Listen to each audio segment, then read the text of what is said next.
Palabras de Isis. Yo Isis, señora de los misterios de la naturaleza, me dirijo a ti. Tú, neófito que buscas atravesar el portal de la iniciación, y tú, profano que lees por curiosidad, serena tu espíritu, aclara tu mente, calma tus emociones. Apártate del mundanal ruido, cobíjate en el manto de tu propio yo para que puedas trasponer sin peligro el umbral que conduce a la morada de los brujos. Arroja tus prejuicios, despójate de tu egoísmo, huye por un instante del personalismo y la irreflexividad, analiza con serena mirada. No temas sino a ti mismo, no dudes sino de lo que analices superficialmente, no niegues sin primero reflexionar. Sepárate de la multitud que opaca tus ideas, sé tú mismo y piensa por ti mismo, no te limites. Tú, buscador de maravillas, tú, candidato a la iniciación, no mires hacia la distancia, reúne todas tus energías en ti mismo. Olvídate de la India y del Tíbet, no clames a Dios, Alá, ni Jesucristo. Lo que buscas está allí mismo donde tú estás en este momento. Sí, deja de mirar hacia afuera y sepulta tu mirada en lo más profundo de ti mismo. Aguza tu percepción, afina tus sentidos, y allí en el centro de tu ser estás tú mismo, tu yo, tu verdadera esencia, la verdad detrás de la mentira, la energía inmortal que anima al barro. Mira con unción y reverencia porque es luz, esa luz que te ciega, es Dios. Escucha como dice, yo soy el camino y la vida. Mas, cuidado. No se puede contemplar a Dios cara a cara sin morir. ¿Estás dispuesto a seguir? Puedo concederte un gran don. Te ofrezco, la muerte. No tiembles. Esta muerte es el don de los inmortales, es la del fénix que renace glorioso de entre sus propias cenizas. Para ser, es preciso no ser, para nacer y ser, se debe morir primero. Si lo logras, serás llamado el 2 veces nacido.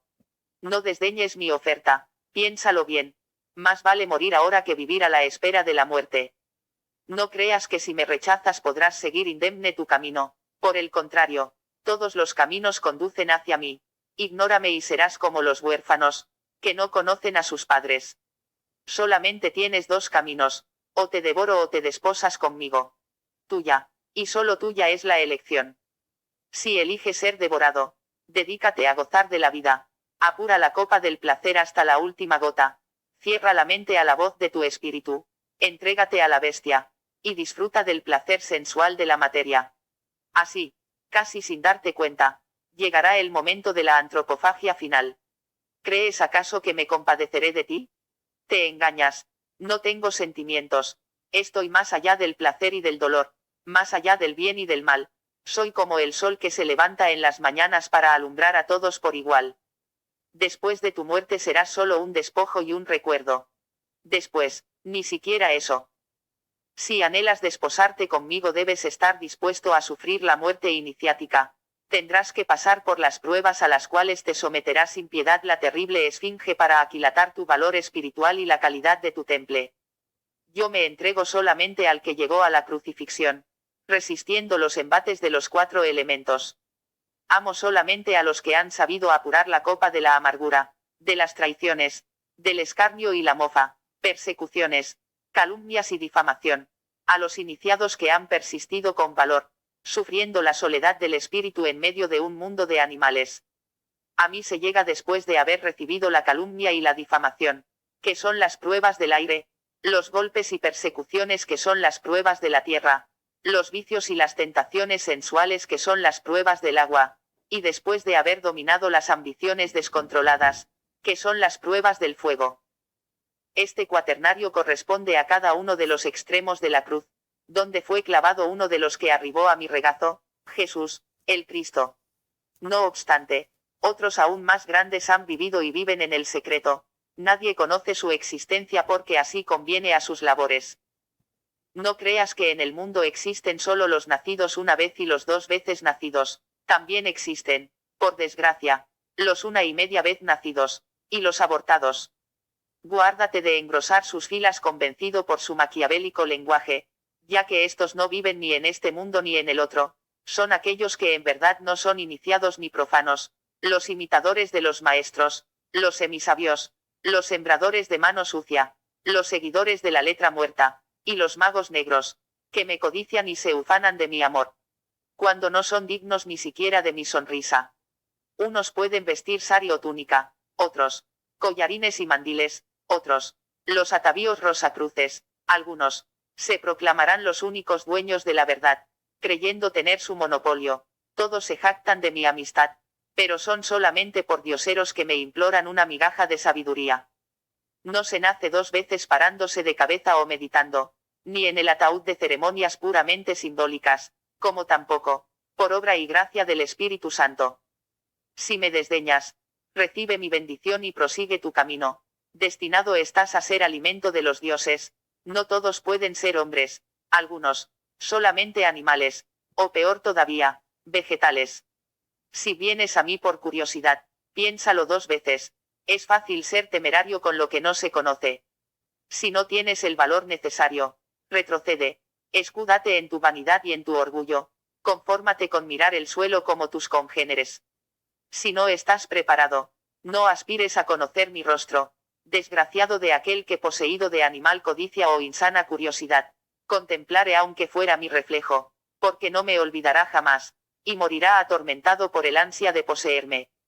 Si estás preparado, si tienes ojos para ver y oídos para escuchar, si tu intención es noble y pura, prosigue sin desmayo, y sabe que a partir desde el momento en que cruces la puerta de la oculta morada, yo te esperaré ansiosa como la novia adolescente con su primer amor.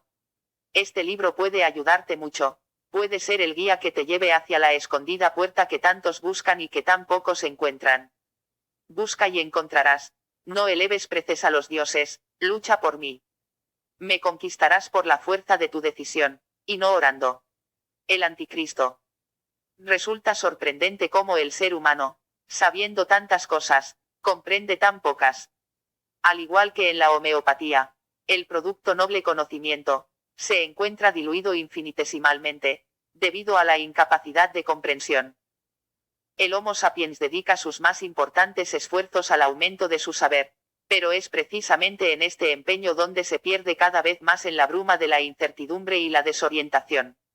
Teórico del conocimiento, devora incansablemente cuanta tesis o nuevo estudio aparece, pero al igual que en el suplicio mitológico de Tántalo, su sed, lejos de saciarse, se acrecienta.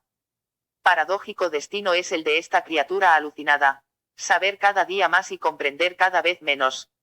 Exteriorizarse cotidianamente de manera inevitable, hasta perder la propia identidad, alejándose obligadamente de sí mismo para fundirse con lo externo.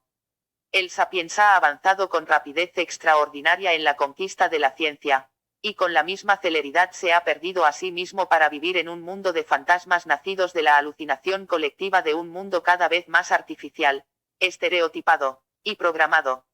En este mundo, por lo general, triunfa el hombre colectivizado que exhibe una perfecta sumisión a las pautas de la muchedumbre, y que renuncia a temprana edad a pensar con su propio cerebro, haciéndolo en cambio, con la mente colectiva de la multitud. Este es el seguro pasaporte para el éxito material, pero el precio que se paga es de una desigualdad exorbitante con la recompensa. Este precio es la propia individualidad, alegoría central del lema délfico Conócete a ti mismo. Precisamente, quien se conoce a sí mismo, y por ende a los demás, es vejado, postergado y marginado. El liderazgo pertenece a los mediocres, se glorifica al becerro de oro y se celebra el cliché hueco del sujeto programado. El templo de Delfos y su ideal ya no existen. Han sido reemplazados por el templo de la universidad, el templo de la ley, el templo de las religiones, el templo de las ideologías políticas y sistemas económicos y el templo de las instituciones sociales y sus lemas y consignas. A todos los une un común denominador: desconócete a ti mismo, entrégate a la muchedumbre y acata sus designios. Muy pocas personas se dan cuenta de esta situación, pero algunas lo presienten instintivamente y tratan de rebelarse contra el sistema sin saber qué es lo que verdaderamente las lleva a esta reacción. La juventud, por ejemplo, se resiste intuitivamente, aunque a veces por errados caminos, a ser absorbida por el ente colectivo. Más tarde, con el correr de los años también se someten, al fortalecerse su programa cerebral y recibir de la mente colectiva su fuerte influencia. Se estima como antisocial a quien no se integra rápidamente al colectivo, considerándose en cambio como muy valioso al que se funde fácil e íntegramente con las masas perdiendo su individualidad. Esta actitud es considerada como una muestra de corrección y de conciencia social. En esto, como en muchas otras cosas, el sapiens ha errado el camino, ya que no es posible ayudar o amar a los demás sin conocerse primero a sí mismo. Hace 2000 años, el sapiens tenía básicamente los mismos problemas que ahora, los mismos temores, deseos, angustias, ambiciones, codicia, mentira, cobardía, complejos, conflictos internos, y desorientación. Sus pautas de conducta no eran diferentes en lo profundo a las actuales. Sus condiciones materiales, en cambio, eran dramáticamente diferentes, observándose hasta la fecha un progreso asombroso. Cabe preguntarse si este mismo avance se produjo también en la naturaleza interna del sapiens, es decir, si hoy día es mejor como ser humano, si tiene más calidad que en aquella época. La respuesta es claramente negativa. Ningún cambio apreciable se ha verificado en 2000 años ni en 5000, en la calidad humana del sapiens. Solamente ha aumentado su capacidad intelectual en virtud de las poderosas y crecientes exigencias de la civilización. Mientras el mundo ha pasado de la barbarie a la civilización en el transcurso de la historia, el salvaje sapiens se mantiene hoy día básicamente tan primitivo como en el pasado remoto, cubriéndose solamente con sucesivas y gruesas capas de un barniz cultural y educativo. Rompiendo la desolación espiritual de la humanidad vino un día al mundo, lleno de amor y compasión, un ser superior, Cristo. Pretendía dar al sapiens una oportunidad de conocer un mundo diferente, sin violencia, sin odio, sin esclavitud, sin contradicción, para mostrarle lo que podría llegar a realizar. La mente colectiva de la muchedumbre, programada de acuerdo al lema ojo por ojo, diente por diente, rechazó con violencia el mensaje cristiano, procediendo a destruir al Mesías, tal como había ocurrido anteriormente en otras ocasiones en que Cristo había venido a la tierra, manifestándose en otros hombres superiores. Es así como la muchedumbre es en verdad el instrumento del anticristo, el monstruo ciego, la bestia sin cabeza que acecha a todo aquel que pretende individualizarse conscientemente para dejar de ser sapiens y convertirse en hombre estelar, pináculo evolutivo del Homo sapiens. En algún momento, quién sabe cómo, se forjó la leyenda falsa del anticristo, errónea en el sentido de imaginar que una persona mitológica nacería en el mundo para destruirlo por medio de la perversión de los valores cristianos superiores, y que este ser encarnaría en un hombre para realizar su nefasta labor. En parte, creemos que esta leyenda se originó por una deformación del término antecristo, con el cual se designaba en círculos herméticos a quien actuaría como el anunciador de Cristo, allanando y preparando su camino. Es así como el único antecristo que conocemos fue Juan el Bautista. Hoy en día, no contamos por desgracia con el impulso espiritual de Cristo encarnado en un cuerpo humano. Cristo como fuerza divina omnipresente en los templos religiosos no pasa de ser una alegoría simbólica que invita a los creyentes a seguir un ejemplo reconfortante. No se conoce a quien posea una verdadera fuerza espiritual, a la cual pudiéramos llamar crística. Los sacerdotes de las diversas religiones se conforman solo con tratar de imitar a Cristo, pero infortunadamente lo hacen con una espiritualidad externa y prefabricada, de acuerdo a los clichés establecidos por los patriarcas de la Iglesia. Sin embargo, el desconocimiento no significa necesariamente la inexistencia. Lo cierto es que la antorcha de la espiritualidad es llevada en el momento presente por unos pocos individuos, desconocidos en su mayoría. Llamémoslos los brujos, en un sentido dignificante de esta expresión que usualmente se emplea de modo tan vulgar, ya que nos referimos a los grandes iniciados, a los nuestros, a los superiores desconocidos o sabios ocultos de la humanidad. Entonces, ¿por qué usar el apelativo de brujos? Por la simple razón de que siempre, la masa ignorante ha calificado así a los poseedores de cualidades extrañas o poderes desconocidos por el vulgo. Existió además una inquisición que tildó con este apelativo a los hombres sabios de avanzada, para desacreditarlos y anular sus ideas diferentes. Por este motivo, adoptamos con agrado este nombre, con la intención de lavar con el tiempo su estigma negativo y supersticioso.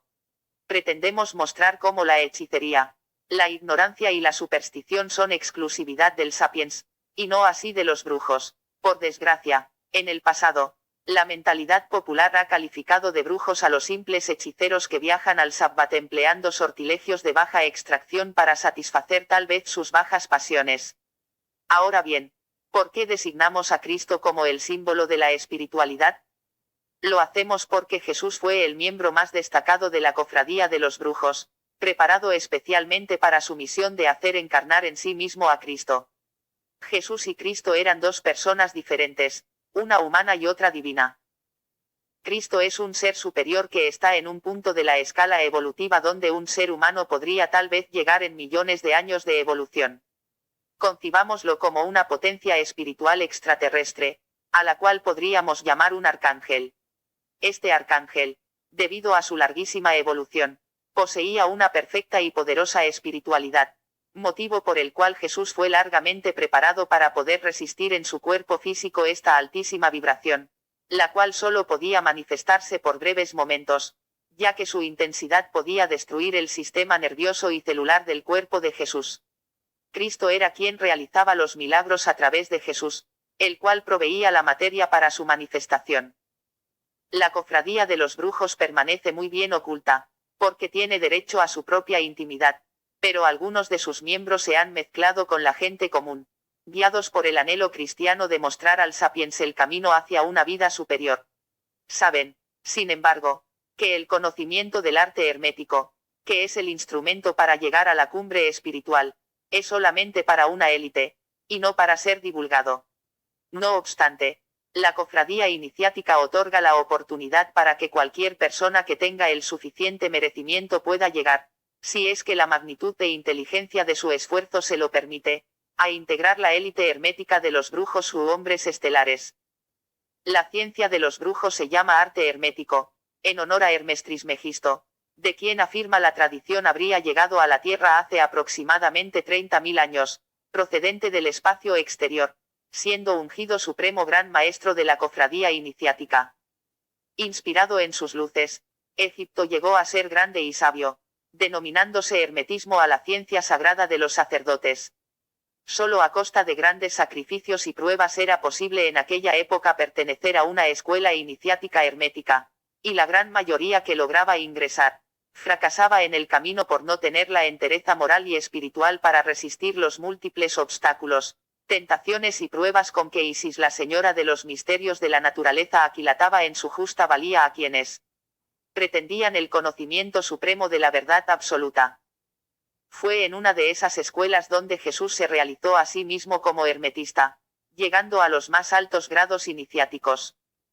Debido a que ha llegado el momento de hacerlo, divulgaremos el misterio de Jesús, el Cristo y las causas de la miseria moral de la humanidad, siguiendo las enseñanzas de la cofradía de los brujos.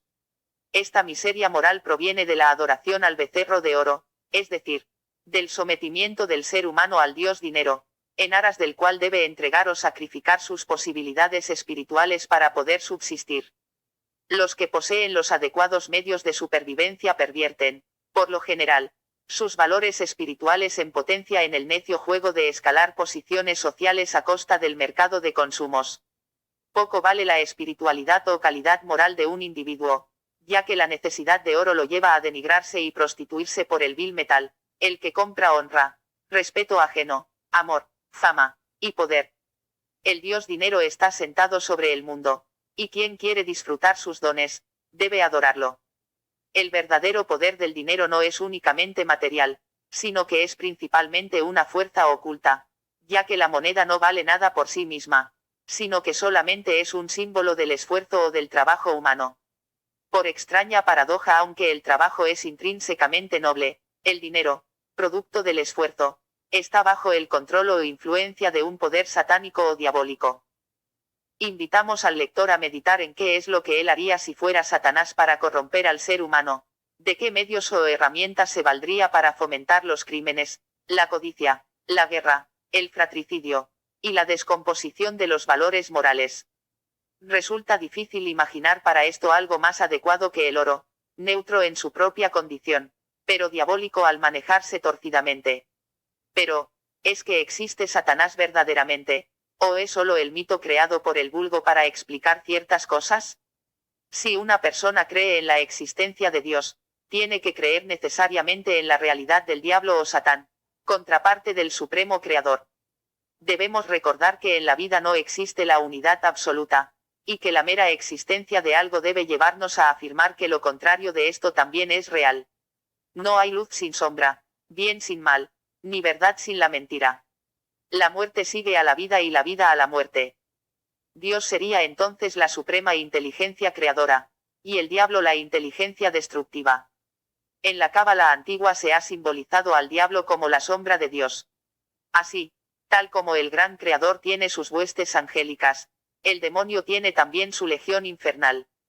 A esta legión es a la que se refiere William Blatty en su obra El Exorcista, donde expone el fenómeno de la posesión diabólica. Después de esta explicación podemos continuar con nuestro relato. La tradición transmitida por los grandes maestros herméticos afirma que en un momento crucial de la historia de la humanidad, un poderoso arcángel diabólico, si es que se nos permite llamarlo así, logró penetrar las defensas ocultas e ingresar en la atmósfera del planeta Tierra, provocando grandes perturbaciones. Para poder concebir a este ente, sugerimos la lectura del libro El que acecha en el umbral, de H. P. Lovecraft. El causante directo, aunque involuntario de esta catástrofe que nos aflige hasta el día de hoy, fue, según consta en los anales herméticos, Moisés. Todos conocen la aparición de Moisés flotando en una cesta en el río, y su posterior adopción, circunstancia que indujo a engaño a los sacerdotes egipcios de aquella época, quienes tomándolo por egipcio llegaron a iniciarlo en los misterios de la magia ritual, que es un método para hacer vibrar notas claves de la naturaleza y producir así ciertos fenómenos que el operador desea lograr.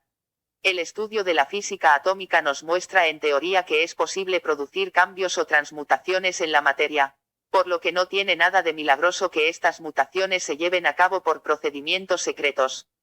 A pesar de su identificación esotérica con la magia egipcia, Moisés siempre permaneció fiel a la sangre de sus ancestros, por lo cual su más fuerte deseo era el de constituirse en el líder que liberara a su pueblo de la esclavitud, conduciéndolo a la tierra prometida.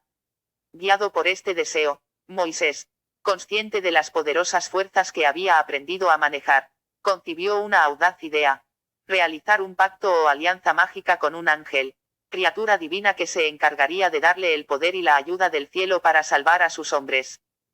Después de una larga preparación llevó a cabo, en la más profunda soledad, la ceremonia ritual con las palabras mágicas e invocaciones correspondientes.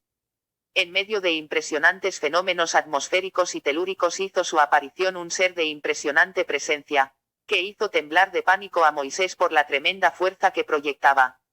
Jamás sabremos ni nos será posible imaginar las condiciones en las cuales se llevó a cabo el pacto entre el hombre y el cielo. El ángel accedió a todo lo que Moisés le solicitaba y prometió su ayuda, exigiendo en cambio una irrestricta obediencia. Le reveló su nombre, que era Y, y le pidió que en señal de unión todos sus seguidores debían experimentar una pequeña operación quirúrgica de tipo ritual, con leve derramamiento de sangre. Todo hombre que pasaba por esto llegaba a ser hijo de Y. La sangre que se derramaba sellaba este pacto. A partir de este día, Moisés, revestido de un poder sobrehumano, comienza a realizar toda clase de actos de magia, convirtiendo en el centro de su poder al Arca de la Alianza. Toda clase de plagas y calamidades fueron enviadas sobre Egipto e incrédulos y rebeldes eran fulminados por la ira de Y. De esta manera el pueblo de Moisés iniciaría el éxodo, que habría de durar 40 años. Posteriormente, Y, el poder oculto tras el líder, comenzó a cambiar súbitamente su manera de proceder, empezando a formular extrañas exigencias, cuyo común denominador era el derramamiento de sangre. Moisés, sobrecogido, empezó a darse cuenta de la magnitud del error cometido, al comprender que el ángel divino era en verdad ángel de las tinieblas, polo opuesto al de la potencia luminosa que él había pretendido evocar. Este ángel infernal era uno de los integrantes de las huestes de las sombras, vampiro que para mantener su poder y fortaleza necesitaba beber sangre humana, esencia cargada de la vitalidad que otorga la chispa divina. Es por eso que a lo largo del éxodo se producen tantos incidentes de sangre, provocados por el oculto dictador. ¿Quién era realmente Y? Digamos que era un ser muy anciano por su evolución, la cual ignoramos dónde se originó. A través de larguísimos períodos de tiempo cósmico, este ente conservó su individualidad, pero evolucionó, por desgracia, hacia el lado conceptual negativo, negro, o destructivo, como un anciano que al pasar el tiempo se hubiera ido amargando más y más hasta llegar a una concepción totalmente destructiva y negativa de la vida. Muchos seres similares a Y existen en el universo. Por fortuna, las defensas magnéticas del planeta Tierra constituyen para estos entes una coraza impenetrable. Sin embargo, el ritual mágico de Moisés abrió una puerta y formó la vía a través de la cual pudo penetrar Y a la Tierra. Detengámonos a pensar un momento y veremos que nos encontramos ante el acontecimiento más trascendental, pero infortunadamente perjudicial, en la historia oculta de la humanidad. Para justificar esta aserción debemos necesariamente hacer algunas digresiones aclaratorias sobre lo que es verdaderamente el planeta Tierra. Podemos afirmar serenamente, sin temor a la burla sarcástica de los ignorantes o de los semisabios, que el planeta Tierra es un ser humano. No algo equivalente a un ser humano, sino que un hombre en toda la extensión de la palabra. La filosofía hermética sostiene la veracidad de la reencarnación, pero afirma que ésta se lleva a cabo solamente en algunas personas, las cuales poseen o han desarrollado íntimamente algunas cualidades o características capaces de resistir a la muerte, es decir, ajenas al cuerpo físico corruptible. Al decir personas nos referimos a seres humanos, aun cuando estos presentaren características físicas diferentes al hombre terrestre. Prosiguiendo con la reencarnación. El hermetismo enseña que cuando un iniciado hermetista de alto grado alcanza el poder de reencarnar conscientemente, es decir, cambiar de cuerpo físico conservando su individualidad y cierto grado de memoria, el iniciado va, gradualmente, en el transcurso de sucesivas vidas, creciendo paulatinamente en su poder espiritual, o sea, teniendo una esencia o chispa divina cada vez más potente. De este modo llega el momento en el cual el cuerpo del hombre, en la dimensión y forma que nosotros conocemos, no es capaz de contener o soportar una esencia tan vasta y poderosa, motivo por el cual ese espíritu o esencia superdesarrollada debe buscar un cuerpo físico adecuado a su tremenda fuerza energética. Es así como reencarna en el cuerpo de un planeta nuevo o joven, y continúa allí su desarrollo, en condiciones y medios que nos resulta difícil concebir. Así fue como un ser humano extraordinariamente evolucionado tomó el cuerpo del planeta Tierra y lo hizo el suyo propio, bajo la forma más perfecta del universo, la esfera. Esta esfera está formada por los mismos materiales básicos del cuerpo humano, que son, en síntesis, los materiales del universo. Esta esfera respira, se mueve, piensa, y siente. Tiene un sistema circulatorio, digestivo, procreador, y respiratorio. El petróleo es su sangre, se alimenta de la materia vegetal, animal, y mineral. Sexualmente es hermafrodita, con un hemisferio masculino y otro femenino. Respira a través de la vida vegetal, y su alimentación etérica o magnética la recibe por medio de la antena emisora y receptora que es el Homo sapiens. Una vez hecha esta aclaración, y para aquilatar la magnitud de la catástrofe provocada accidentalmente por Moisés con la llegada de Y, podemos revelar que este ente, anciano, vengativo, y malicioso, expulsó de la tierra a su joven espíritu, encarnando en su lugar. Con este hecho, se inició para la humanidad una era oscura y sangrienta. Para el pueblo judío comienza así una etapa de sufrimiento, martirio y dolor, al convertirse en inocentes víctimas de las fuerzas negativas de Y. Solo así podemos explicarnos las grandes aflicciones que han debido soportar los judíos. Imaginemos la desesperación de Moisés al darse cuenta de la calamidad que se había producido y de los padecimientos desatados sobre quienes quería ayudar. Con el transcurso de los días, Moisés comprendió que nada podría contra Y, ya que éste poseía una incalculable malignidad. Poseído de tal convencimiento reunió a los sabios de su pueblo y los instruyó en el gran misterio del Mesías, para que estos hombres, utilizando rituales mágicos, crearan un Dios, realizando así el misterio de la teurgia, a fin de que este Dios los liberara y salvara al mundo de la perniciosa influencia de Y. Una vez transmitida esta instrucción, Moisés subió al monte Nebo y jamás fue vuelto a ver con vida. Los sabios que heredaron las instrucciones del patriarca siguieron fielmente sus instrucciones, ejecutando el ritual mesiánico según las reglas instituidas. Fue así como después de algunos cientos de años aparece Jesús, el Hijo del Hombre. Reflexiónese en esta expresión el Salvador esperado por los sabios iniciados por Moisés. Es así como en las circunstancias conocidas por todos, nace Jesús. La enseñanza hermética sostiene que fue hijo de mujer judía y padre romano, siendo su progenitor un soldado romano, simple instrumento de fuerzas ocultas superiores. ¿Por qué se dice que María permaneció virgen? En realidad este misterio no se refiere a una virginidad fisiológica sino al hecho de que efectivamente no hubo contacto físico entre el verdadero padre de Jesús y María. En efecto, su padre espiritual fue un gran iniciado hermético que utilizó etéricamente el cuerpo físico del soldado romano para procrear un hijo. La simiente espiritual fue transmitida por el maestro oculto, el esperma físico por el romano. De esta manera, María concibió sin perder su virginidad. Recordemos además que en aquella época la palabra virginidad no se empleaba para designar la doncellez, sino para distinguir a las mujeres iniciadas en el secreto de la vírgula, como lo fue María. Recordemos que la vara mágica que usaba Moisés se designaba con el nombre de vírgula. Quienes tengan ojos para ver y oídos para escuchar comprenderán. En cuanto a los otros, se producirá un silencio sepulcral en su interior, y solo quedará lugar al sarcasmo del ignorante, al vacío mental del que no quiere entender, o bien, a la ceguera inconsciente del que no le conviene ver. Jesús, Dios creado por el hombre, encarnado en cuerpo de hombre, es consagrado un día por el antecristo, Juan el Bautista, gran iniciado cuyo bautismo impartido en el río fue el medio que permitió la primera manifestación de Cristo en Jesús, el Dios hombre, cuya misión estaba delineada desde su nacimiento. Desde los tiempos de Moisés, la cofradía de los brujos había observado atentamente, pero sin poderlos evitar, los acontecimientos ya relatados. Conocedores del misterio mesiánico y sabiendo que algunos sabios lo estaban realizando, decidieron apoyarlos para tratar de subsanar las graves anomalías suscitadas. Ellos estuvieron atentos al nacimiento de Jesús y fueron sus ocultos padrinos que lo protegieron y educaron para que cumpliera con su doble misión, la cual era la siguiente. Primero, liberar al pueblo elegido de su oculto victimario.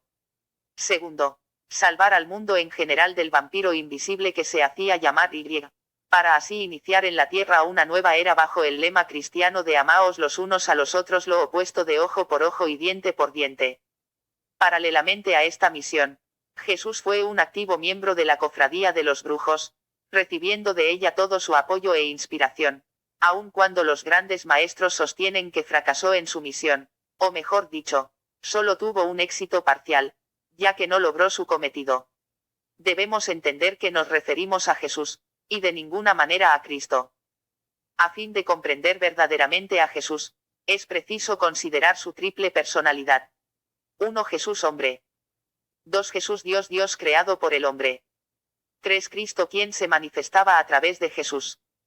Con respecto a Cristo, no es difícil darse cuenta que era un ángel, espíritu solar que descendió del cielo para manifestarse como el poder supremo del Padre en la tierra. En Jesús y sus 12 apóstoles podemos ver el símbolo de un misterio solar y cósmico, ya que la ciencia hermética dice que nuestro sistema solar está compuesto por 12 planetas más el Sol, los 12 apóstoles y Cristo, y que los planetas no conocidos serán descubiertos con el tiempo. No hablemos más sobre Jesús, temiendo haberlo hecho ya en demasía. Solamente diremos que la crucifixión era un drama esperado, en el cual debía derramarse la sangre de Jesús para que así Cristo pudiera a su vez encarnar en el planeta Tierra y desplazar a Y, expulsándolo de nuestra atmósfera en forma definitiva. Sin embargo, como ya lo hemos dicho, esta misión solo tuvo un éxito relativo. Cristo encarnó en la Tierra, pero Y no pudo ser expulsado, compartiendo ambos desde entonces el gobierno del planeta. Volviendo a Cristo, su fuerza actúa en el mundo a través de los representantes de la cofradía de los brujos, quienes dirigen escuelas herméticas en las cuales el estudiante desarrolla su fuerza espiritual hasta llegar a la desintegración de su alma animal, quedando así a salvo de la influencia de Y, quien solo puede actuar valiéndose de los instintos animales y primitivos, como el odio, la envidia, la lujuria, la codicia, el orgullo, la vanidad, etc. De esta manera, el faro espiritual se mantiene encendido para iluminar a los espíritus selectos que son potencialmente capaces de convertirse en seres humanos plenamente desarrollados, abandonando su condición de sapiens. Cada uno de los que llega a esto se convierte en un centro de irradiación crística, y por lo tanto, es una valla más para la influencia de Y. Los ingenuos dicen que Cristo volverá a la tierra. Cristo está en la tierra. Solamente necesita que la misma humanidad lo descrucifique de la cruz en la cual ella lo ha clavado. Mientras esto no se lleve a cabo, seguirán produciéndose guerras, en las cuales muere gran cantidad de personas cuya vitalidad es absorbida por Y, el gran impulsor oculto de estos conflictos, los cuales no terminarán hasta que este ente sea sojuzgado. El verdadero anticristo es y él ha desdoblado su influencia negativa en sus servidores, las personas de instintos bestiales, las cuales a su vez han incorporado esta vibración a la muchedumbre, entidad amorfa y ciega, receptora de cualquier fuerza de suficiente potencia. De este modo, los principios de Y, incorporados en el inconsciente colectivo de la humanidad, motivan la filosofía de ojo por ojo y diente por diente. Cogida por esta fuerza maléfica, la gente vive de manera demoníaca, odia, destruye, roba, asesina a sus hermanos, devuelve el mal con un mal mayor, comercia con la honra y el honor, esclaviza a los débiles, explota a los desvalidos, y denigra a los justos. Por fortuna hay muchos que hacen lo contrario de todo esto, ya que si no fuera así, la vida sería insoportable. Son los que de alguna manera han recibido una verdadera influencia cristiana, no necesariamente religiosa, y tienen valores más elevados que los comunes. Las religiones tienen una influencia familiar y social positiva, pero infortunadamente en el terreno de lo netamente espiritual no tienen mucho que ofrecer, y por lo general procuran contrarrestar esta falencia con el uso indiscriminado del estandarte de Cristo. La cofradía de los brujos no deriva su poder de Cristo ni habla en su nombre, solamente exalta sus valores, y muestra o relata eventos que el mundo debe conocer, para que los elegidos, los verdaderamente humanos, reafirmen su convicción y lealtad para con una vida espiritual superior. El poder de los brujos deriva de su armonización y acatamiento de las leyes cósmicas, y de la profunda y serena condición espiritual a la cual han llegado, la cual los pone en mágica relación con Dios, el Gran Padre Universal, reconocido por los hermetistas como la causa primera de todo origen y la gran fuerza ordenadora y creadora. Si hemos hablado de Cristo, ha sido exclusivamente para explicar lo esotérico de la fenomenología psicosocial del mundo de hoy, ya que el sapiens en su ingenuidad cree que todo en la vida es como se ve en apariencia y superficie, y que las cosas deben ser, con seguridad, como la gran mayoría dice que son. Cuando llega a conocer lo esotérico de los acontecimientos o las causas ocultas de diversos fenómenos, se sonríe incrédulamente, argumentando con infantil lógica que, si eso fuera verídico, ya se sabría por la prensa, o lo habrían enseñado en el colegio o la universidad, o bien, existirían bien documentados libros al respecto. Esa es la manera de pensar que anula el progreso, ya que, si todos creyeran lo mismo, nadie se molestaría en estudiar o investigar fenómenos poco conocidos. No obstante todo lo ya expresado, el sapiens en su manifestación individual no como especie puede presentar cualidades y características superiores en estado latente que lo lleven a comprender en parte las verdades herméticas, y así, motivado por este conocimiento, despertar a una realidad superior. El individuo sapiens puede salvarse del letárgico destino de la humanidad y llegar con el tiempo al mundo de los hermetistas, brujos, u hombres despiertos. Moisés, hombre de fuerza y saber, fue arrastrado por sus ansias libertarias a la ejecución de un error de magnitud cósmica, que según afirman los grandes sabios hermetistas, estuvo a punto de destruir el sistema solar. Para justificar esta aseveración debemos comparar según el aforismo hermético como es arriba es abajo y como es abajo es arriba el sistema solar con la constitución de un átomo, y considerar la entronización de Y como la sustitución de un electrón en forma arbitraria, cambio o transmutación del núcleo espiritual del planeta Tierra. Esta es una de las tantas lecciones que obligan a la cofradía de los brujos a mantener estrictamente el secreto hermético, instruyendo en conocimientos superiores solamente a quienes han demostrado hasta la saciedad su fortaleza, pureza moral y espiritual, y rectitud de intenciones. Vivisección del sapiens. El Homo sapiens es una paradoja viviente. No sabríamos decir si es la más grande o la más insignificante de las criaturas que habitan la Tierra. En él se aunan las cualidades más excelsas con las pasiones más ruines, viles y perversas. Hay mucha gente buena, pero los malos son más numerosos. Llamamos bueno al que cumple con las leyes, respeta a su prójimo, y hace el bien en general, es decir, trata de ayudar a los demás en la medida de sus fuerzas. Denominamos malo al sujeto destructivo, amoral, que goza perjudicando a la gente de alguna manera. Por desgracia, tanto el bueno como el malo son de esa manera sin que intervenga para nada en ellos mismos su propia volición. El bueno es bondadoso a pesar de sí mismo. El malo no puede evitar ser como es. Aún más, lo justifica y acepta. La situación se complica al observar que hay hombres buenos pero tontos, y muchos malos inteligentes. ¿Cómo hacer para seleccionar nuestras amistades? ¿Cómo medir a quién haremos depositario de nuestro afecto? ¿De qué manera podemos autocalificarnos para valorar nuestra ubicación como personas vivientes? No podemos dividir el mundo en buenos y malos, ricos y pobres, inteligentes y tontos, o personas importantes o insignificantes. Generalmente el sapiens se agrupa por simpatías instintivas que escapan a todo análisis. Esta alineación se establece comúnmente por las cualidades o defectos. Lo similar busca lo similar, salvo en la relación amorosa, donde lo contrario es más frecuente.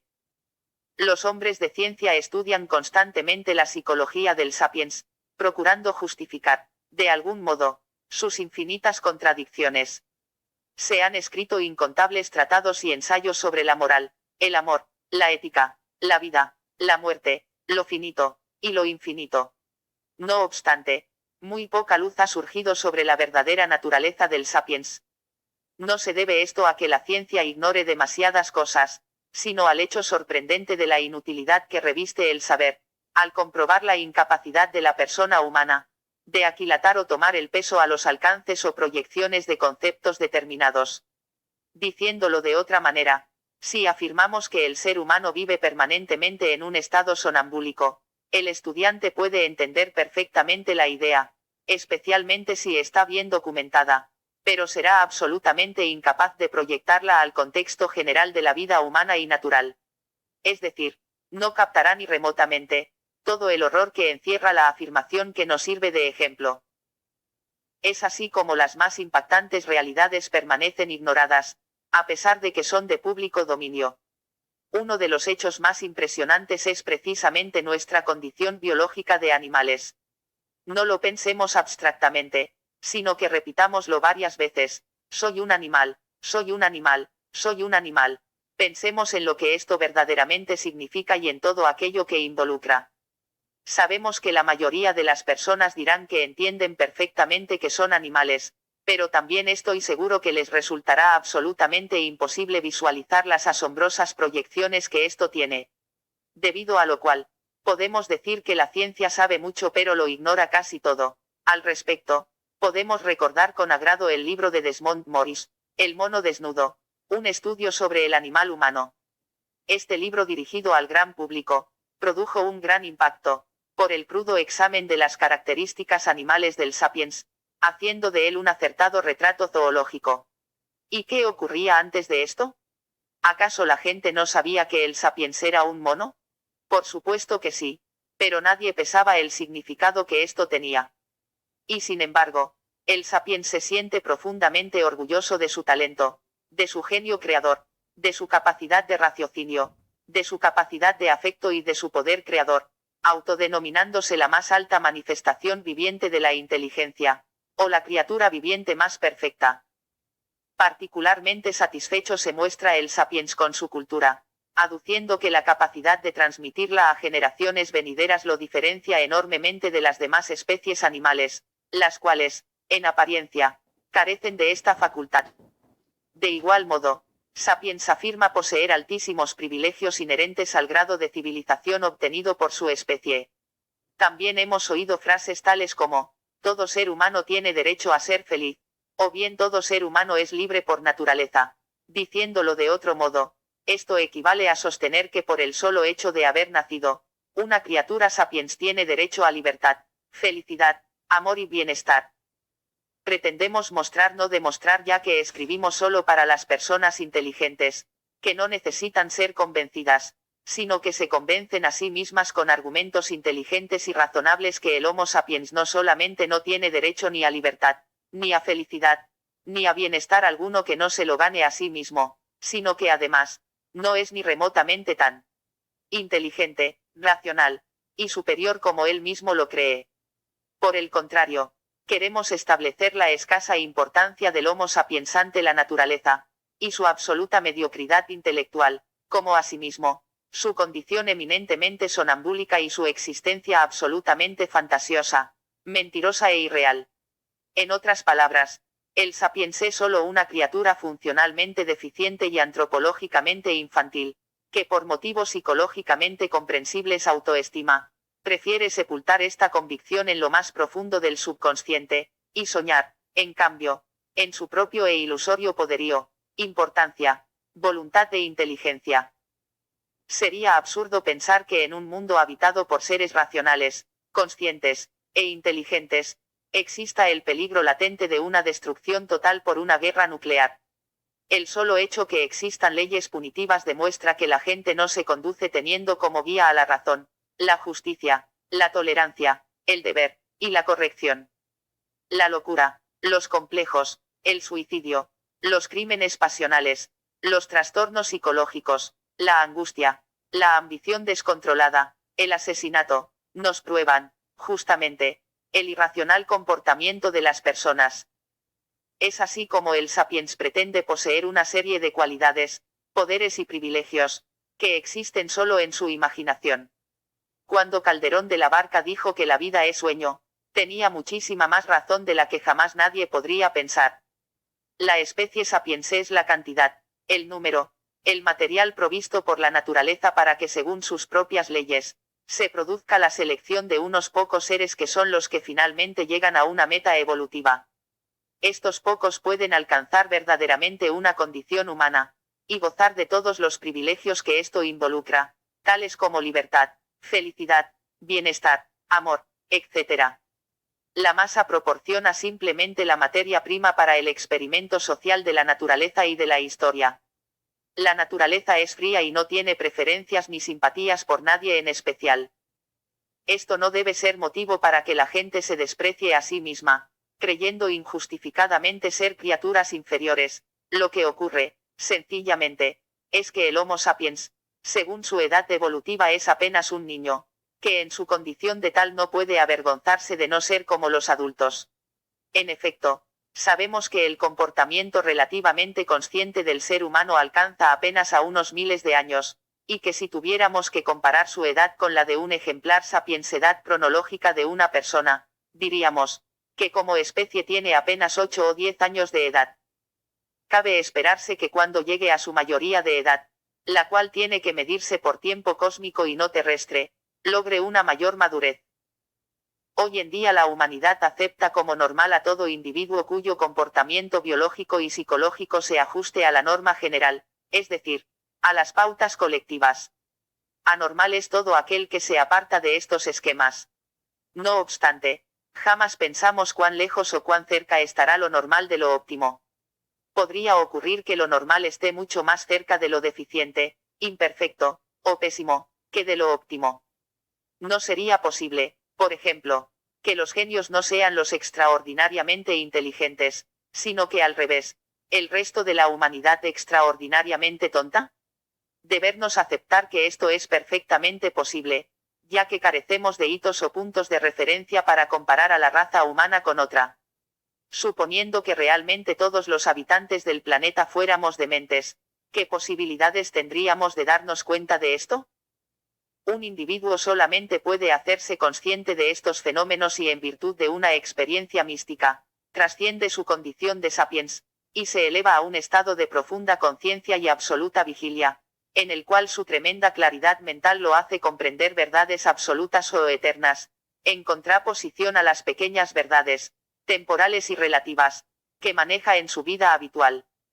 Durante esta elevación de la conciencia, el individuo puede ver que el ser humano normal, es verdaderamente anormal, en el sentido de un ser viviente deficientemente realizado. Observará al sapiens como un retrasado mental no intelectual, como un irresponsable, como un sujeto hipnotizado. Este proceso de conocimiento, el cual ha sido llamado revelación o iluminación en algunos hombres santos, se ve confirmado posteriormente, al salir el individuo de su estado superior y bajar a la condición común, por su ulterior observación del comportamiento de las personas, las cuales actúan probando y demostrando en la vida cotidiana la veracidad del saber que el iniciado adquirió. Contra lo ya expuesto se objetará que el avance extraordinario de la ciencia prueba la inteligencia y capacidad del ser humano, y que la civilización la demuestra. Sin embargo, esta impugnación se justifica solamente por el hecho de que el sapiens tiene en alta estima la inteligencia, considerándola como la más alta manifestación humana. Se comprende entonces, que se venere la acción y memoria de los grandes intelectuales, superados en poder y prestigio solamente por los grandes millonarios. Un genio será, de este modo, recordado vigorosamente por la historia, aun cuando fuere el inventor de un arma letal que destruyera a media humanidad. El hermetismo refuta el hecho de que la inteligencia sea el elemento más valioso del individuo humano, y sostiene, en cambio, que su fundamento más precioso e inapreciable es la conciencia en el sentido de ser más consciente, más despierto, más alerta, más juicioso, más sabio.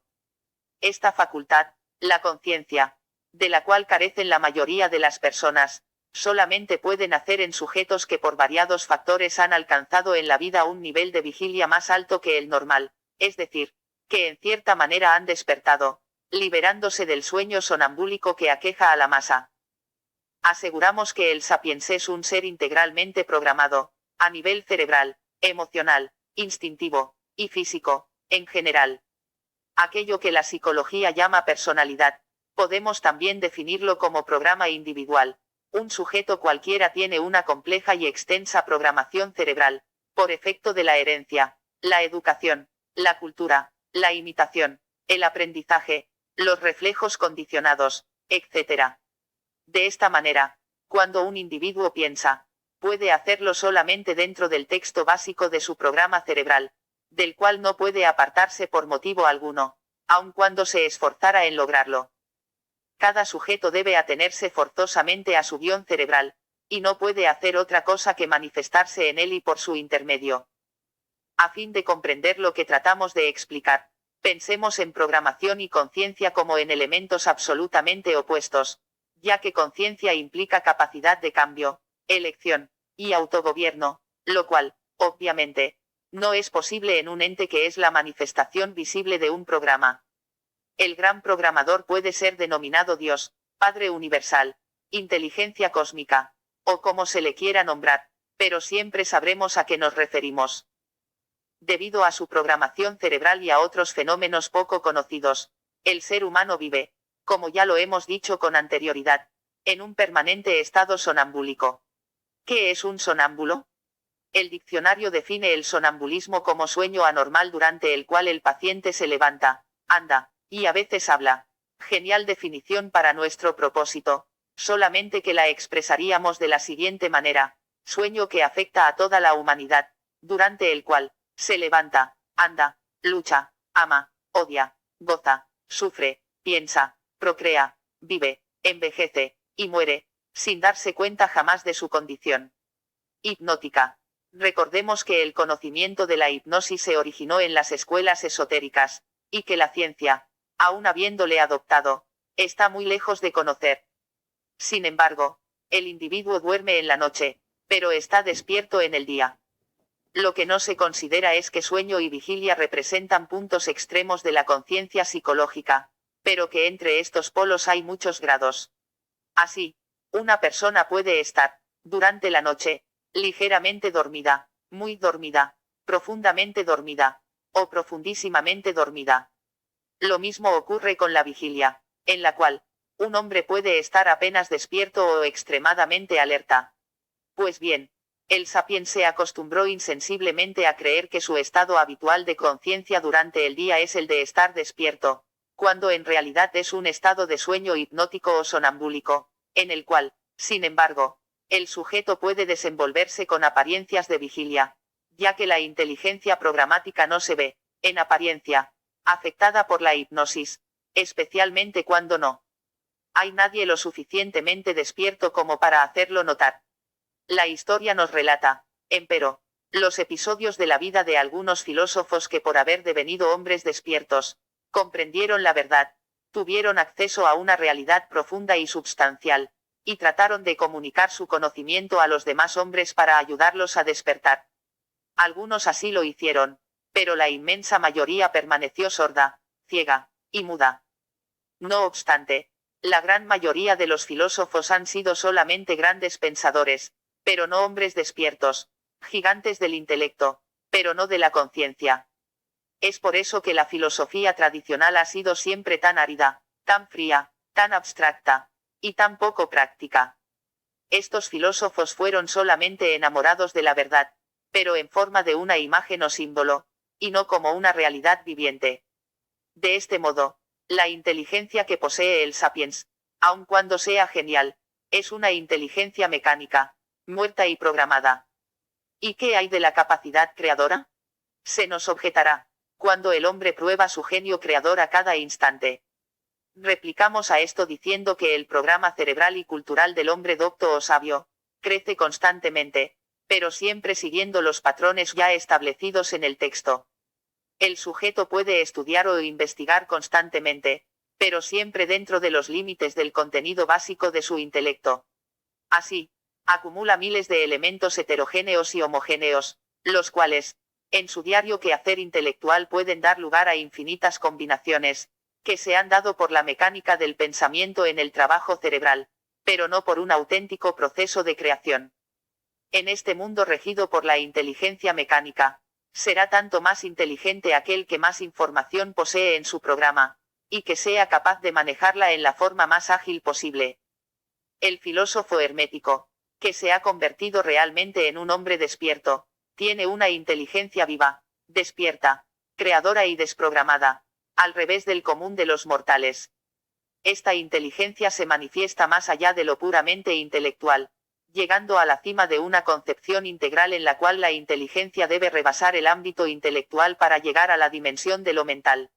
En efecto, hemos dado a la palabra mente un significado que no tiene habitualmente, definiéndola del siguiente modo: inteligencia y conciencia nacida de un aprendizaje en estado de vigilia intensificada. El hombre común carece de mente, y debe conformarse con manejar su limitada inteligencia y conocimiento, desarrollados en base a un aprendizaje sonambúlico, o sea, en estado de sueño o hipnosis. El hermetista, con su mente, puede llegar al conocimiento de las verdades absolutas y eternas, en oposición a las verdades relativas y temporales del sapiens. Las metas del hermetista son eternas, las del profano, temporales y finitas. Privado de las posibilidades superiores de la mente, el sapiens presiente en forma oscura su propia debilidad e indefensión ante el destino y la muerte, la enfermedad, la guerra, la pobreza, y los cambios peligrosos. Es por eso que siempre ha buscado líderes o jefes cuya fortaleza supla su propia debilidad. Guiado por el mismo afán ha inventado dioses, a los cuales pide el poder y la fortaleza de la cual él mismo carece. Toda la estructura de nuestro mundo civilizado se basa en la absoluta debilidad, cobardía, impotencia, ignorancia, e indefensión del individuo humano, el cual fabrica sistemas colectivos de protección, apoyo y control, para así suplir externamente su endeblez interna. Prefabrica una cultura, una moral, credos religiosos, leyes y sistemas policiales para reprimir a quienes vayan contra los comunes intereses del momento histórico. Planifica y programa la vida comunitaria y el futuro de sus hijos. Internamente, en cambio, la chispa espiritual desfallece cada vez más ante la deshumanización progresiva de un mundo que en verdad nunca fue humano, sino animal inteligente. El mundo ha glorificado la ciencia, olvidándose en cambio de la naturaleza humana. El centro de gravedad de la conciencia psicológica del sujeto se proyecta cada vez más hacia el mundo externo, efectuando un progresivo abandono de sí mismo para encarnarse en los hijos monstruosos de la civilización, los bienes de consumo, las máquinas, el cine, y la televisión. La publicidad y la prensa son los dos supermonstruos de la época, herramientas con las cuales se manipula hábilmente al hombre para convertirlo en un perfecto autómata, obediente consumidor de tales o cuales productos, y respetuoso servidor de ideologías y sistemas, que a la vez sirven a pequeños grupos de poder. Si bien es cierto que vivimos en la era de las multitudes, y que su voz ha reemplazado a la autoridad de reyes y príncipes del pasado, no es menos cierto que la historia es el conflicto de las minorías, es decir, de los líderes que dirigen la masa. Por ser de interés extremo, transcribo las palabras del profesor Ludwig von Bertalanffy, de la Universidad de Alberta, USA. El comportamiento es una reacción provocada por estímulos externos. En la medida en que el comportamiento no es connatural o instintivo, obedece a influjos externos a los que el organismo ha estado sometido anteriormente. El condicionamiento clásico según Pavlov, el condicionamiento instrumental según Skinner, los sucesos vívidos en la temprana infancia según Freud, los refuerzos secundarios según teorías más recientes. Se deduce de esto que el aprendizaje elemental, la enseñanza y la vida humana en general, son esencialmente reacciones a condiciones externas. Comienzan en la temprana niñez con la imposición de normas elementales de limpieza y otras interferencias que conducen a un comportamiento socialmente aceptable y frenan la conducta que no lo es. Siguen con la enseñanza, que se da mejor según los principios de Skinner de refuerzo de las reacciones correctas y utilizando máquinas de enseñar, y acaban en un hombre adulto incorporado a una sociedad opulenta que a todos hace venturosos. Un hombre al cual se condiciona en forma rigurosamente científica con los medios de información pública de las masas para hacer de él un consumidor perfecto, o sea, un autómata que responde adecuadamente reaccionando de acuerdo con lo preceptuado por el predominante conjunto político. El hombre como máquina que puede ser programada. Todas esas máquinas idénticas como automóviles salidos de la cadena de montaje, el equilibrio o la comodidad como desideratum. El comportamiento como una operación comercial de gasto mínimo y beneficio máximo, tal es la expresión perfecta de la filosofía de la sociedad comercial. Estímulo-reacción, ingreso-salida, productor-consumidor, todo ello corresponde al mismo concepto expresado en términos distintos. Sigue el profesor Bertalanffy. Se me da un ardite en qué medida los profesores A, B o C hayan modificado a Watson, y Freud o reemplazado sus tajantes asertos por circunloquios más restringidos y alambicados. Pero sí me importa, y mucho, que su espíritu siga dominándolo todo en nuestra sociedad y, lo que es más, que se juzgue necesario para la supervivencia de la misma. Es reducir al hombre al nivel inferior de su naturaleza animal y manipularlo con miras a degradarlo a consumidor autómata y estúpido, a un fantoche manejado por los hilillos de la fuerza política entonteciéndole sistemáticamente con un perverso sistema de enseñanza, en resumen, deshumanizándolo más y más por medio de una complicada tecnología psicológica. Los efectos de tales manejos los vemos en todas partes, en la indecible vulgaridad de la cultura popular, en los insufribles niños y mozalbetes que no saben hablar su propia lengua cuando ingresan a la universidad, pero permanecen embobados ante el televisor 5 horas diarias, sociedad en la que la insensata y despiadada competencia llena millares de manicomios, en la política que ha transmutado la democracia de Jefferson en un rebaño fácil de manejar. La persuasión de la multitud es una de las artes más antiguas. El arte de persuadir a la multitud pasó a ser una ciencia que utiliza mecanismos y técnicas psicológicas. Además de las armas nucleares, es el gran descubrimiento de nuestra época. La facultad de modelar a los hombres y trocarlos en autómatas. Compradores de todo. Desde pasta dentífrica y beatles hasta presidentes. La guerra atómica y el propio aniquilamiento. El sapiens, alienado por estas poderosas fuerzas, es un simple títere al cual no le queda otro recurso que vivir su vida y cumplir con el papel que le ha sido asignado en el drama de la creación. ¿No será esta una gigantesca y horrenda conspiración planificada por anónimas potencias, o será solo un pasatiempo de los dioses? El bombardeo constante de los medios audiovisuales que impactan poderosamente a la psiquis del sujeto, los múltiples requerimientos de la sociedad, y la complejidad creciente de la vida civilizada mantienen a la persona fascinada y en suspenso, como en un verdadero trance sonambúlico, del cual difícilmente despertará. ya que la relación entre el sujeto y el medio es un constante proceso de retroalimentación, el cual actúa como elemento de mantención y refuerzo de la hipnosis. El hermetista puede aislarse psicológicamente de esta influencia negativa y permanecer despierto, pero debe obligadamente compartir con la gente las circunstancias materiales que se derivan de esta situación de sugestión colectiva. Por cierto que la sociedad no es la causante del sueño sonambúlico del sapiens, sino que solamente actúa manteniéndolo y reforzándolo. El sueño es una fuerza universal que está presente en todo el cosmos, y que se manifiesta de diversas maneras. Según la tradición hermética, cuando el Supremo Creador expulsó al hombre del paraíso, lo castigó injertándole en el cerebro un mecanismo de sueño hipnótico, a fin de que fuera un obediente siervo de las viñas del Señor. Los maestros herméticos, deseando compartir la dicha de un estado vigilia superior con quienes estén preparados para ello, mantienen escuelas herméticas donde se concede al sujeto una oportunidad de liberarse de la esclavitud del sueño que convierte a los hombres en instrumentos animados manuables, definición del esclavo dada por Aristóteles. La cofradía de los brujos invita a todo aquel que esté lo suficientemente capacitado a la realización de esta magna obra para que se una a su movimiento espiritual. Afirmamos que el hombre puede recuperar el paraíso perdido y aún ganar ventaja, ya que puede volver a habitarlo después de haber comido el fruto prohibido, que según lo expresa la Biblia, haría al hombre similar a Dios. Sin embargo, esta invitación es solamente para los que tengan ojos para ver y oídos para escuchar, ya que los labios de la sabiduría permanecen cerrados para el que no sabe escuchar. No se piense, no obstante, que cualquiera puede cruzar la puerta que conduce a la dicha suprema y a la inmortalidad. Al revés, muchos serán los llamados y pocos los elegidos. Cada persona tiene su nivel personal, y si ese nivel es demasiado bajo, cultural y conceptualmente hablando, es insalvable el espacio que tendría que salvar para ponerse a la altura de una escuela iniciática verdadera. Puede, en cambio, prepararse para la iniciación llevando una vida virtuosa y disciplinada, procurando llegar a una autosuperación moral y espiritual. Muchas veces la vida misma ha preparado lo suficiente a un individuo. No hay normas rígidas en esto.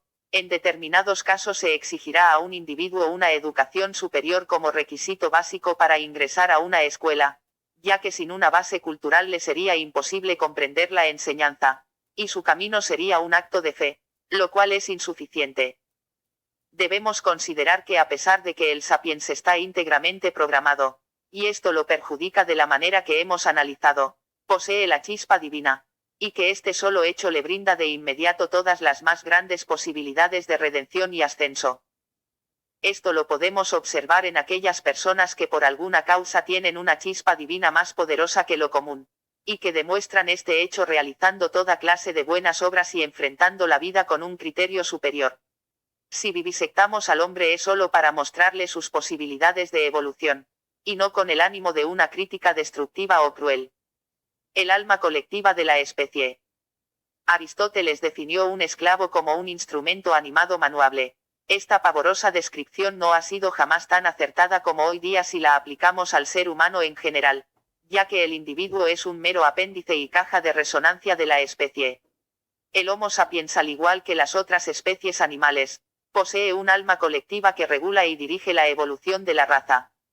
Esta alma colectiva produce las migraciones de las aves, regula la reproducción, dirige los diferentes cambios y adaptaciones, provoca los períodos de celo, y en general, dirige el comportamiento instintivo de las bestias.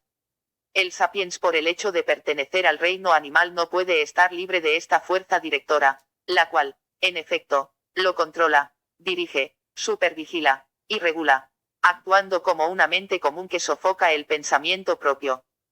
Esta alma común ha sido llamada por Jung el inconsciente colectivo, sin llegar a hablar de un alma animal, no obstante haber poseído, con seguridad, este conocimiento. Este inconsciente colectivo es en realidad el alma animal del sapiens. El solo hecho de comprender, aceptar, y tomar el peso a este asunto, significa visualizar el fundamento más importante de la vida del sapiens, ya que el impulso bestial actúa como el motivo básico de todas sus acciones. La personalidad es solo un reflejo del alma común. la cual moldea con un poder insospechado la psiquis del sujeto.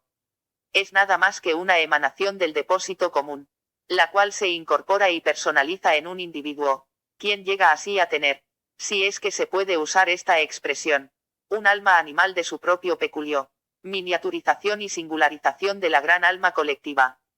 De este modo, el sujeto recibe de sus padres una herencia corporal y genética, y de la humanidad, el legado del poder y de la inteligencia animal.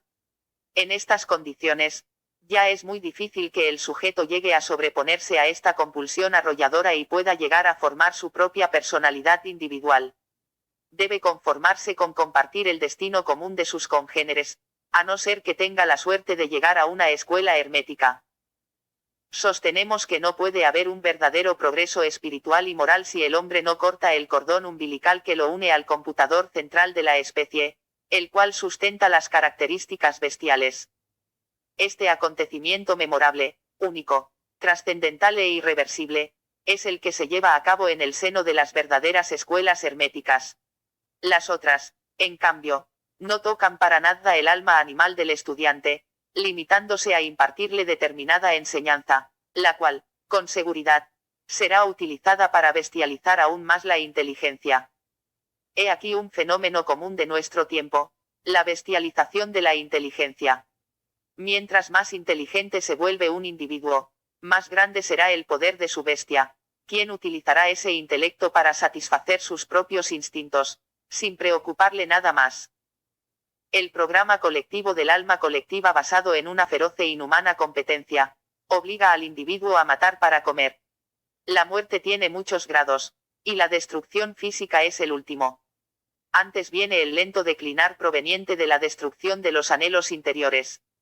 Podemos matar anulando las voluntades ajenas o explotando sin misericordia a otros, devolviendo mal por mal, destruyendo el amor, la cordura, la felicidad, y la paz de las personas, calumniando, injuriando, o manifestando una fría insensibilidad ante los problemas ajenos.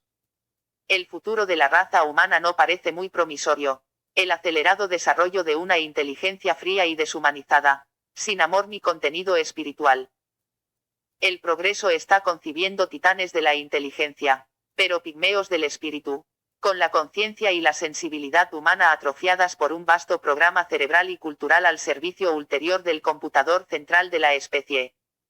La única posibilidad de salvación la tiene el individuo aislado, es decir, aquel que por medio de la cultura hermética logra su autonomía vital, desligándose del cerebro central. Por desgracia no pueden salvarse todos, ya que junto con la extinción de la especie sapiens se producirían graves desequilibrios cósmicos al dejar de operar el computador central, el cual cumple funciones necesarias para la armonía planetaria de nuestro sistema. ¿Qué porvenir espera a quienes no pueden salvarse? Nada dramático ni espectacular. Unos podrán reencarnar y seguir una lentísima evolución a través de muchas vidas, y otros se desintegrarán, es decir, tendrán el tipo de muerte que espera la mayor parte de la gente materialista, que cree que todo se acaba en la tumba. La telaraña onírica que apresa al hombre es tremendamente sutil y compleja, pero al mismo tiempo brutalmente evidente cuando se aprende a observar determinados fenómenos de la psicología social. Las personas, aun cuando busquen algo superior, se dan vuelta en el círculo vicioso de los modelos de comportamiento dictados por la cultura. Mientras más estudian menos saben, y menos comprenden. Todos sus esfuerzos son capitalizados por el computador central, quien los capitaliza para el acervo cultural comunitario. ¿Cómo tuvo su origen este computador central? Se formó gradualmente desde que el hombre existe sobre la Tierra por la acción del medio ambiente sobre su psiquis. Es hijo de las emanaciones de Dios y de las emanaciones del hombre.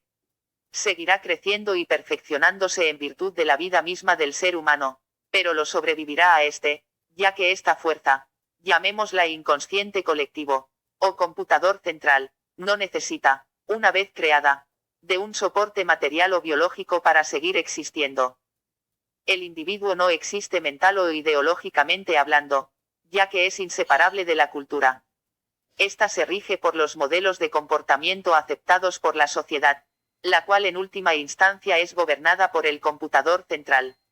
De este modo, la cultura que tanto bien hace al hombre en algunos aspectos, En otros, podemos considerarla la verdadera homicida de la chispa divina, de la libertad y de la conciencia, ya que encasilla, limita, obliga, presiona, hipnotiza y posee al individuo con una potencia irresistible, modelándolo de acuerdo a una plantilla única que se establece como prototipo de producción de hombres robot. Esclavos que el computador central necesita para mantener en movimiento el espectáculo de la vida. En una sociedad enferma, como la nuestra, tendremos indefectiblemente una cultura enferma y alienada por los estereotipos colectivos. Nuestra sociedad está realmente enferma, y vivimos en ella verdaderos sueños infernales, dignos de la Divina Comedia. Cada ser encierra un mundo de problemas y conflictos de toda índole. Por suerte, o por desgracia, el hombre embota sus facultades superiores y no advierte todo el horror de su existencia en un mundo trastornado. Un aforismo popular dice que en el mundo de los ciegos, el tuerto es rey. Algo así ocurre en nuestra civilización, en la cual, las formas superiores de gobierno y dirección comunitaria no están sometidas a ningún tipo de control de sanidad mental. Somos dirigidos en mayor o menor medida por individuos de los cuales ignoramos total y absolutamente su grado de trastorno o enfermedad mental. Basta que alguien aparente ser normal para que sea aceptado como tal. Sabemos que la perturbación mental es uno de los fenómenos más difíciles de advertir y evaluar, aún por los profesionales especializados. El sujeto común está imposibilitado de percibir este trastorno. Parece increíble que en una civilización que se dice avanzada, se haya descuidado tan importante tema, ya que sabemos que es un pequeño grupo de hombres el que dirige a la gran masa. ¿Cuántos de los que forman parte de ese grupo de dirigentes son perturbados con problemas graves? ¿Un 30%? ¿O acaso no 50%? ¿O tal vez su gran mayoría? ¿Ha evaluado alguien el daño que esto significaría para la humanidad? No importaría gran cosa que sufrieran perturbaciones mentales aquellos sujetos que no ocupan cargos públicos o directivos de importancia, pero tratándose en cambio de personas cuyo radio de acción social es muy amplio, resulta absurdo, inconveniente e irracional que no sean sometidas obligatoriamente a controles periódicos, destinados a evaluar su salud mental y psicológica. En este momento, es perfectamente posible que el magistrado que administra justicia en el sector donde usted vive, sea un perturbado mental. Esta contingencia no puede ser refutada por ningún psiquiatra, ya que la enfermedad mental jamás ha sido espectacular y aparente, sino más bien, solapada, oculta e insidiosa. De hecho, se sabe que no existe la persona que no presente elementos patológicos en su función mental. La gravedad de estos factores es la ignorada.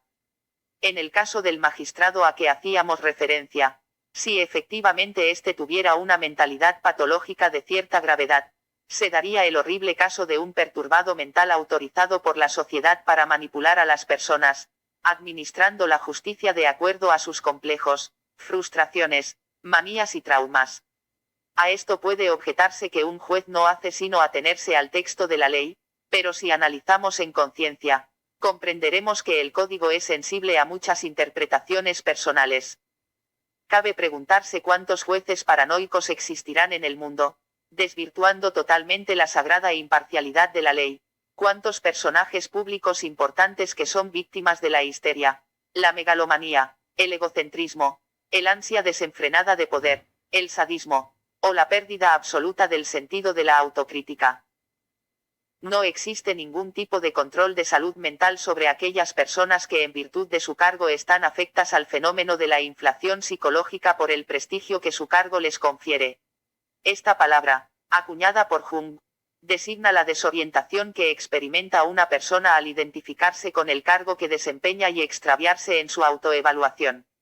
De este modo, un médico, por ejemplo, podría inflar o elevar su propia persona a la altura de la importancia y dignidad que la sociedad ha conferido al médico por medio de un título profesional.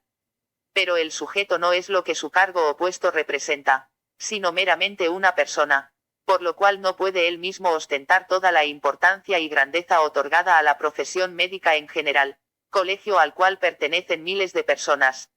Sin darse cuenta, el sujeto sometido a la inflación, pretende usurpar o atribuirse él solo, la fuerza, el poder y la importancia que no pertenece a él mismo, sino que es otorgado por la sociedad. Sabemos que no hay control psicológico, que fatalmente, miles de víctimas inocentes pagan de diversos modos la insanía de quienes están encargados de administrar nuestra civilización. Errores judiciales, abusos de poder, equivocaciones políticas fatales que degeneran en conflictos armados, usurpación del poder por mafias financieras, sistemas educacionales obsoletos o erróneos, todo esto provocado de alguna manera por perturbados mentales. Incluyo entre estos enfermos a quienes venden su honor, su dignidad, su decencia, y su persona, por una recompensa económica. También es cierto que hay grandes éxitos, descubrimientos muy beneficiosos y obras muy positivas, pero desgraciadamente, por un motivo u otro, rara vez producen una acción mundial decisivamente positiva. Es como curar las ramas de un árbol mientras se pudre su tronco o sus raíces. En efecto, ningún acontecimiento o descubrimiento científico será trascendentalmente importante mientras no pueda cambiar la naturaleza humana, elevándola a un nivel superior. De otro modo, serán solo piedrecitas que llegarán a formar un monte, solo en eternidades de tiempo. Sin embargo, para comprender esto, hay que darse cuenta que no existe real progreso y evolución si no cambia la naturaleza humana. Es precisamente en esa magna obra que los grandes iniciados herméticos están empeñados, y es por eso, como ya lo hemos dicho, que existen algunas verdaderas escuelas herméticas donde se concede una oportunidad a la gente. A fin de llegar a una comprensión más amplia de la mecánica de actuación del alma colectiva o computador central, es preciso analizar la actuación psicológica de las multitudes, lo que permite comprobar la acción encubierta de cierto tipo de fuerzas que se posesionan de las personas bajo determinadas circunstancias. Transcribimos algunos párrafos de la obra de Gustavo Le Bon, Psicología de las multitudes. Dice Le Bon: en el sentido ordinario, la palabra muchedumbre representa una reunión de individuos, cualesquiera que sean los accidentes que los reúnan. Desde el punto de vista psicológico, la expresión muchedumbre toma otra significación muy distinta. En ciertas circunstancias dadas, y solamente en estas circunstancias, una aglomeración de hombres posee caracteres nuevos muy diferentes de los individuos que componen esta aglomeración. La personalidad consciente se desvanece, los sentimientos y las ideas de todas las unidades, son orientados en una misma dirección. Se forma un alma colectiva transitoria, sin duda, pero que presenta caracteres muy puros. La colectividad entonces se convierte en lo que, a falta de una expresión mejor, pudiéramos llamar una muchedumbre organizada, o, si se prefiere así, una muchedumbre psicológica. Entonces forma un solo ser y se encuentra sometida a la ley de unidad mental de las muchedumbres. En esta descripción de Le Bon podemos ver cómo el computador central actúa con fuerza al agruparse las personas en muchedumbres psicológicas. No obstante, muchedumbre pueden ser 2, 3, 5 o 40 personas, ya que su significado psicológico muchedumbre es diferente del común. Cuando un sujeto ha desarrollado una fuerte individualidad es menos sensible en el momento a la coerción de la masa. Continúa Le Bon: en todo lo que es materia de sentimiento, religión, política, moral, afectos, antipatías, etc., los hombres más eminentes no pasan sino muy raramente el nivel de los individuos más comunes. Entre un gran matemático y su zapatero puede existir un abismo desde el punto de vista intelectual, pero, desde el punto de vista del carácter, la diferencia es muy frecuentemente nula o muy débil. Las aptitudes intelectuales de los individuos, y, por consecuencia su individualidad, se borran en el alma colectiva. Lo heterogéneo se anega en lo homogéneo y dominan las cualidades inconscientes. Precisamente esta comunidad de cualidades ordinarias es la que nos explica por qué las multitudes no sabrán nunca realizar actos que exigen una inteligencia elevada. Las decisiones de interés general tomadas por una asamblea de hombres distinguidos, pero dedicados a especialidades diferentes, no son sensiblemente distintas de las decisiones que tomaría una reunión de imbéciles. En las muchedumbres lo que se acumula no es el talento sino la estupidez. Desvanecimiento de la personalidad consciente, predominio de la personalidad inconsciente, orientación por vía de sugestión y contagio de los sentimientos y de las ideas en un mismo sentido, tendencia a transformar inmediatamente en actos las ideas sugeridas, tales son, pues, Los principales caracteres del individuo en la muchedumbre. No es el individuo mismo, es un autómata, en quien no rige la voluntad. Así, por el solo hecho de formar parte de una muchedumbre, el hombre desciende muchos grados en la escala de la civilización. Más adelante expresa, las muchedumbres respetan dócilmente la fuerza y son mediocremente impresionadas por la bondad, que para ellas, es una forma de debilidad. Sus simpatías no han sido concedidas nunca a los dueños benignos, sino a los tiranos que los han aplastado vigorosamente. Siempre elevan estatuas para estos últimos. Si alguna vez pisotean con gran satisfacción al déspota caído, es porque habiendo perdido su fuerza, entra en la categoría de los débiles, a quienes se desprecia porque no se les teme, siempre prontas a sublevarse contra una autoridad débil. La muchedumbre se inclina servilmente ante la fuerte. Si la fuerza de la autoridad es intermitente, esa misma muchedumbre, obedeciendo siempre a sentimientos extremados, pasa alternativamente de la anarquía a la servidumbre y de la servidumbre a la anarquía. Por otra parte, creer en el predominio de sus instintos revolucionarios sería desconocer bastante la psicología de las muchedumbres. En este punto, nos ilusionan solamente sus violencias. Sus explosiones de rebeldía y de destrucción son siempre muy efímeras. Las muchedumbres están demasiado regidas por lo inconsciente y bastante sometidas, por consecuencia, a la influencia de herencias seculares para no ser extremadamente conservadoras, abandonadas a sí mismas, abandonan bien pronto sus desórdenes y se dirigen, por instinto, hacia la servidumbre. Podemos ver a través de esta acertadísima descripción, de Gustavo Le Bon, cómo el computador central manipula a las personas convirtiéndolas en marionetas al servicio de un plan establecido. ¿Qué plan? El plan evolutivo del sapiens, el cual debe ajustarse a ciertas reglas del juego, las cuales, a grosso modo, son las siguientes. 1. El sapiens no es ni puede ser libre, considerándolo colectivamente, como especie. 2. El sapiens debe nacer, sufrir, amar, gozar, reproducirse, construir civilizaciones, destruirlas, enfermar, y morir, solo para beneficio de potencias superiores invisibles, quienes capitalizan el producto vital. ¿Acaso, a su vez, el sapiens no profita de otras especies animales? ¿Acaso no hay algunos animales que solo existen para alimentar al sapiens? El mineral se alimenta de rayos cósmicos, la planta del mineral, el animal de la planta, el hombre, de todos ellos, y los dioses, se alimentan del hombre. 3. El sapiens es, por lo tanto, un esclavo a perpetuidad. No obstante, ejemplares individuales o aislados separados del grupo, pueden llegar a ser libres. 4. La única libertad posible es la liberación del computador central, y el único modo de lograrlo consiste en vencerse y trascenderse a sí mismo. 5. El sapiens está obligado a cumplir con las reglas del juego del plan que se le ha asignado. 6. La evolución del sapiens se realizará inevitablemente con el tiempo, pero con la medida del tiempo cósmico y no terrestre. Tal vez sean millones de años terrestres los que tenga que aguardar para llegar a la perfección. 7. No existe la evolución del individuo sapiens, solo la de la especie, a la que se refiere el punto anterior.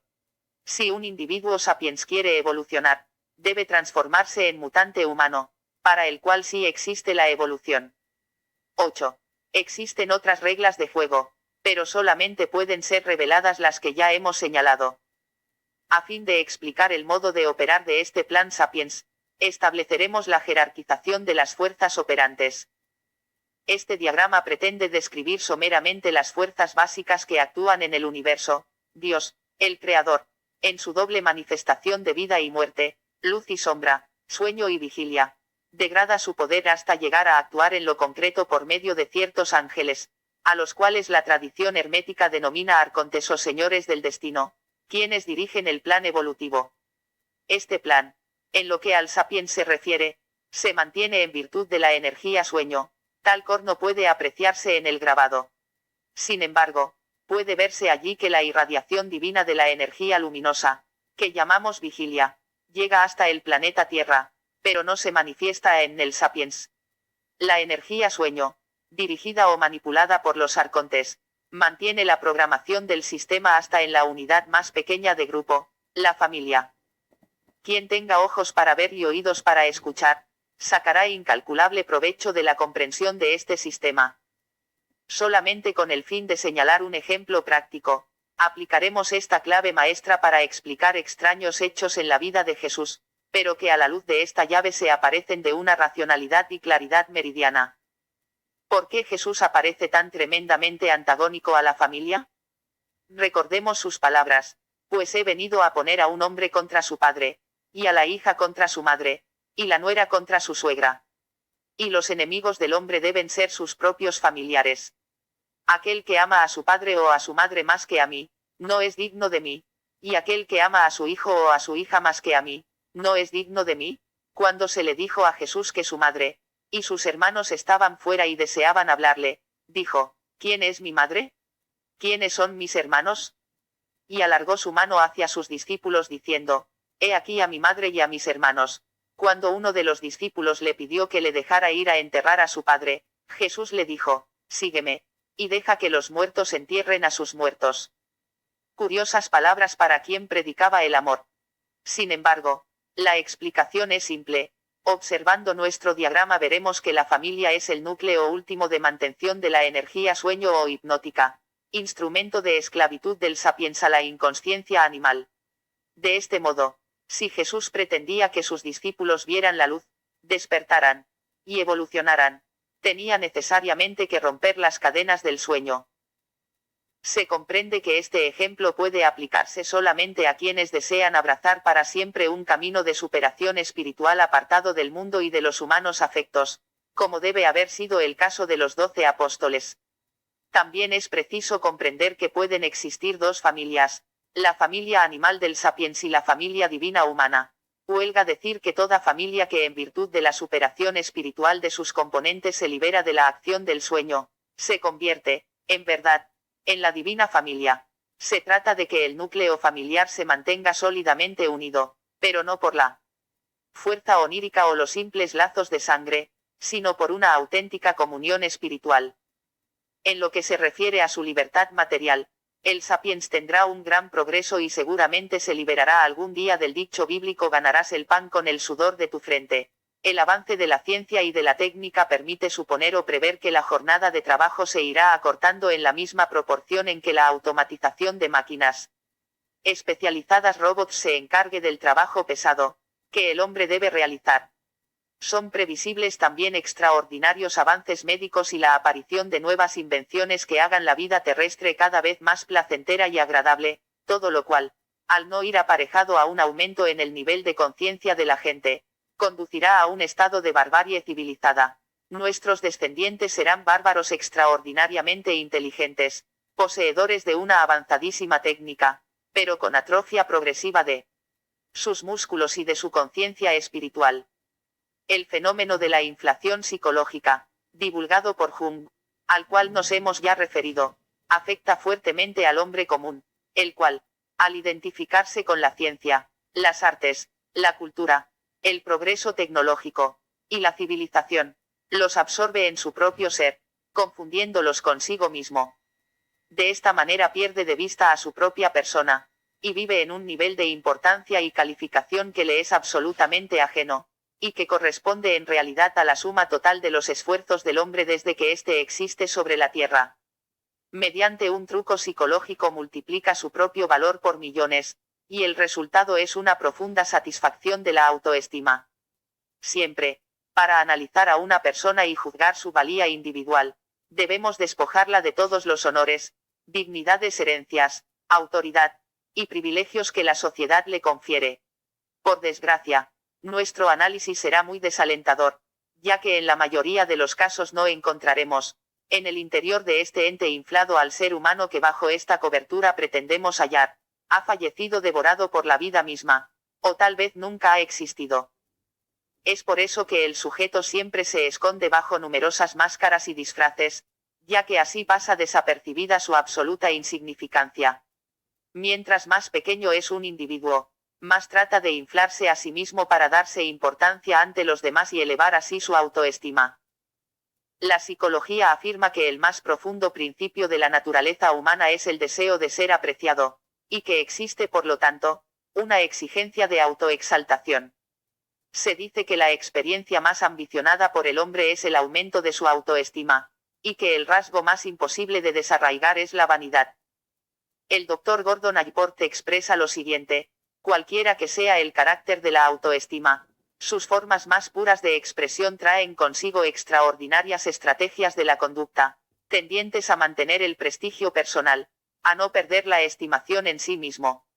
El individuo puede ocultar sus verdaderas emociones y adoptar un aspecto falso, recubrirse con una máscara. La persona que resulta de esta actitud protege al sujeto de heridas narcisistas. Lo más espectacular es la capacidad que tienen los hombres de engañarse a sí mismos en interés de la autoestima. Las técnicas de autoengaño son muchas y se agrupan bajo la denominación general de racionalizaciones. El razonamiento descubre las causas reales de nuestros actos. La racionalización encuentra buenas razones para justificarlos. Podemos advertir cómo el individuo mismo, en lo que a su propio yo se refiere, trata por todos los medios posibles de poner la mayor distancia posible entre ese yo y la realidad que lo circunda.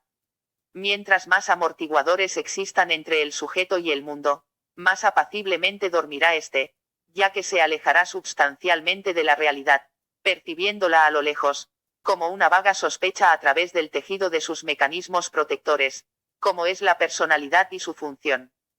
La personalidad está al servicio del programa del sujeto, aún más, forma parte de este programa, y es el artilugio psicológico destinado a mantenerlo y reforzarlo. El estudio de los mecanismos de la personalidad resulta de una utilidad invaluable para comprender el sistema operativo del computador central.